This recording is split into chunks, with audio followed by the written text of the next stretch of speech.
बिस्मिल्लाहिर्रहमानिर्रहीम। जनाब, ये पिछले 14-15 साल से ये जो हमारा इत्तेहाद चल रहा है और मुसलसल मेहनत कर रहे हैं और ताजर एतमाद कर रहे हैं, इस वजह से दोस्त आते हैं, वोट देते हैं और हमें फतह से हम किनार करते हैं। और इंशाल्लाह ताला ऑलरेडी पहले भी जो अहदेदारान थे उन्होंने बहुत काम किया है और इंशाल्लाह ताला ये जो नई टीम आई है ये भी बहुत अच्छा काम करेगी और ताजरों के जो मसाइल हैं इंशाल्लाह ताला उनको हल करवाएंगे। छोटे ताजरों के लिए क्या इकदाम किए? सर, छोटे ताजरों के मसाइल बड़े ज़्यादा हैं और छोटी इंडस्ट्री को भी बड़े मसाइल हैं, जिसमें बिजली, गैस और ये चीज़ें जो अभी तक प्रॉपरली गैस अवेलेबल नहीं, उसके लिए यकीनन ये हमारे जो ताहिर जवेद मलिक साहब हैं इनकी काफ़ी विजन है, तो उम्मीद ये है कि इंशाल्लाह उसमें भी ये अच्छा काम करेंगे, तो उनकी जो मसाइल उनको हल कराएंगे। एफबीआई की तरफ से 30 नंबर डेडलाइन थी टैक्सेस के लिए, उसके बारे में कोई रिलैक्सेशन? यार ऐसा है कि ये तो हर साल जमा कराना होता है,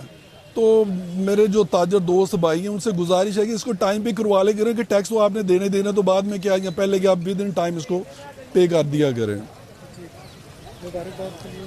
मैं बिल्कुल जी अपने पैनल जीतने वाले तमाम दोस्तों और जितने हमारे चेयरमैन, वाइस चेयरमैन और सीनियर वाइस चेयरमैन बड़े अच्छे दोस्त हैं हमारे, उनको बहुत मुबारकबाद पेश करता हूँ और इंशाल्लाह ताला जिस तरह पहले दोस्तों ने काम किया ये भी उसी तरह काम करेंगे और चैम्बर के वकार में और ताजरों के वकार में इंशाल्लाह इजाफा करेंगे। थैंक यू जी, थैंक यू।